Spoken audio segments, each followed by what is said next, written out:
फाल्गुन माह के शुक्ल पक्ष में आने वाली एकादशी को आमल की एकादशी कहा जाता है।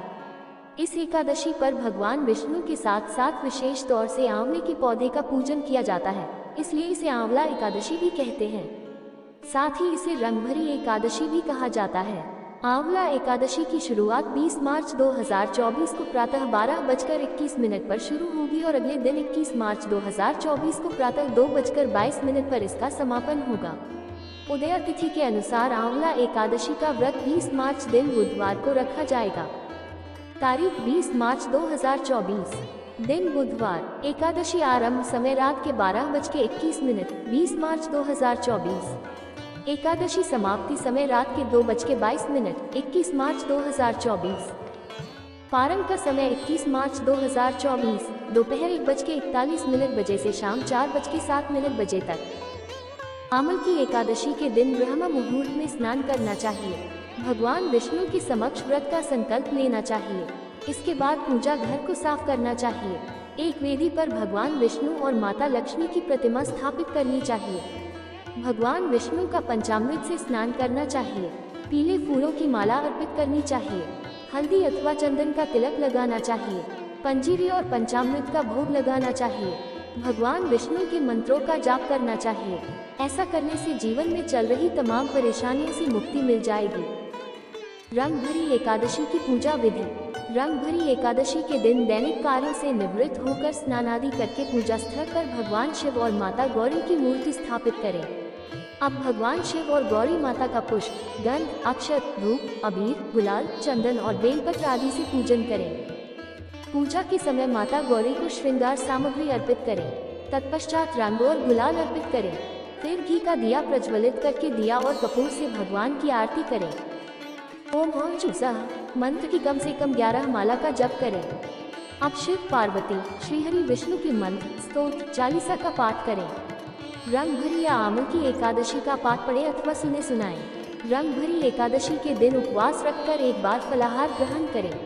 आमल की एकादशी का महत्व। आने वाली आमल की एकादशी कई मायनों में खास होने वाली है। कुछ महत्व इस प्रकार है। यह उपवास और भगवान विष्णु की पूजा के लिए सबसे पवित्र दिनों में से एक है।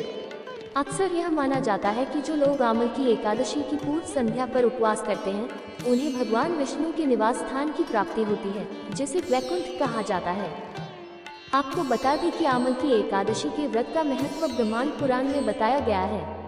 वहीं इस व्रत का महत्व संत वाल्मीकि ने भी बताया है। कई मान्यताओं के अनुसार जो लोग आमल की एकादशी का व्रत रखते हैं, उन्हें अपने अतीत और वर्तमान के पापों से छुटकारा मिल जाता है। वे भी इस व्रत को करके मृत्यु के बाद मोक्ष का मार्ग प्राप्त कर सकते हैं। इसके अलावा जो लोग आमल की एकादशी की पूर्व संध्या पर आमल की वृक्ष की पूजा करते हैं, उन्हें स्वास्थ्य, धन और समृद्ध जीवन मिलता है। आमल की एकादशी व्रत कथा। पौराणिक कथा के अनुसार वैदेश नाम का एक नगर था। उस नगर में ब्राह्मण, क्षत्रिय, वैश्य और शूद्र रहते थे। वहां रहने वाले सभी नगरवासी विष्णु भक्त थे और वहां कोई भी नास्तिक नहीं था। उसके राजा का नाम था चैतर्थ। राजा चैतर्थ विद्वान थे और वह बहुत धार्मिक थे। उनके नगर में कोई भी व्यक्ति दरिद्र नहीं था। नगर में रहने वाला हर शख्स एकादशी का व्रत करता था। एक बार फाल्गुन महीने में आमल की एकादशी आई। सभी नगरवासी और राजा ने यह व्रत किया और मंदिर जाकर आंवले की पूजा की और वहीं पर रात्रि जागरण किया। तभी रात के समय वहां एक बहेलिया आया जो कि घोर पापी था, लेकिन उसे भूख और प्यास लगी थी। इसलिए मंदिर के कोने में बैठकर जागरण को देखने लगा और विष्णु भगवान व एकादशी महात्म्य की कथा सुनने लगा। इस तरह पूरी रात बीत गई। नगर वासियों के साथ बहेलिया भी पूरी रात जागा रहा। सुबह होने पर सभी नगरवासी अपने घर चले गए। बहेलिया भी घर जाकर भोजन किया, लेकिन कुछ समय के बाद बहेलिया की मौत हो गई। हालांकि उसने आमल की एकादशी व्रत कथा सुनी थी और जागरण भी किया था, इसलिए वह राजा विदुरथ के घर जन्म लिया। राजा ने उसका नाम वसुर्थ रखा। बड़ा होकर वह नगर का राजा बना। एक दिन वह शिकार पर निकला, लेकिन बीच में ही मार्ग भूल गया। रास्ता भूल जाने के कारण वह एक पेड़ के नीचे सो गया। थोड़ी देर बाद वही मलेच्छ आ गए और राजा को अकेला देखकर उसे मारने की योजना बनाने लगे। उन्होंने कहा कि इसी राजा के कारण उन्हें देश निकाला दिया गया, इसलिए इसे हमें मार देना चाहिए। इस बात से अनजान राजा सोता रहा। मलेच्छों ने राजा पर हथियार फेंकना शुरू कर दिया, लेकिन उनके शस्त्र राजा पर फूल बनकर गिरने लगे। कुछ देर के बाद सभी मलेच्छ जमीन पर मृत पड़े थे। वही जब राजा की नींद खुली तो उन्होंने देखा कि कुछ लोग जमीन पर मृत पड़े हैं। राजा समझ गया कि वह सभी उसे मारने के लिए आए थे, लेकिन किसी ने उन्हें ही मौत की नींद सुला दी। ये देखकर राजा ने कहा कि जंगल में ऐसा कौन है जिसने उसकी जान बचाई है। तभी आकाशवाणी हुई कि हे राजन, भगवान विष्णु ने तुम्हारी जान बचाई है।